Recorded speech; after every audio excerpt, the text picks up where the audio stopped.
made before even more changes were put in place. News 4's Dylan Brown has the comments for us. Dylan. Yeah, Kevin and Jolene questioning whether the 2020 presidential election was valid. That's one of many changes made after the board approved the social studies standards that could be in place for the next 6 years.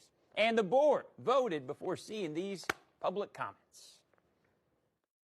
The Stitt-appointed board members approved the new social studies standards despite not seeing public comment. The standards, created in part by right-wing political groups and religious think tanks like PragerU and the Heritage Foundation. I couldn't find the public comments, so are they available? This week, News 4 got those comments. It appears all but one were opposed to it. A Christian parent of an Edmond student said, "Please focus on the basics, give our kids a fighting chance." A grandparent adding, "I don't want my grandchildren who live with me taught Bible verses in their social studies or history classes." Reverend Daniel Ross of Edmond, one of those commenters, he said he had grave concerns. Very, very open-ended and touches on church doctrine, not just how the Bible influences culture. The one supporting comment, Wade Burleson, he says biblical morality is needed in schools. You're not teaching them religion. You're teaching them what our founding fathers called natural law. Do you think you can do that without the Bible, though?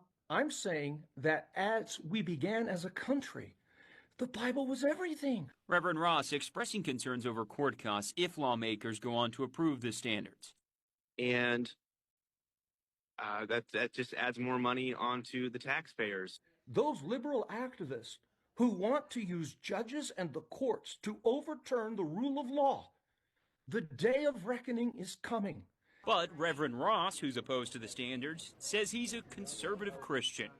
I belong to the most conservative Christian denomination in the United States. But we now know since the standards approval back in February, the State Department of Education has added on even more lessons, like identifying the source of the COVID-19 pandemic and having high schoolers learn more about the 2020 stolen election theories.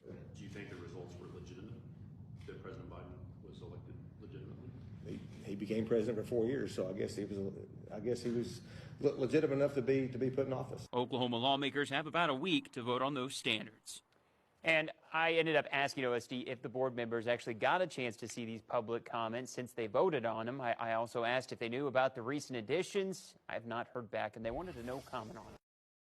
Coverage tonight, lawmakers now vowing to take another look at the standards. That decision following the governor's questions about how those standards were passed. News 4's Hunter Elise joins us with more. Hunter, you've got some breaking news on the matter. Yeah, Jolene and Kevin, just in the last 30 minutes, Senator Adam Pugh filed a joint resolution regarding the social studies standards. The resolution stating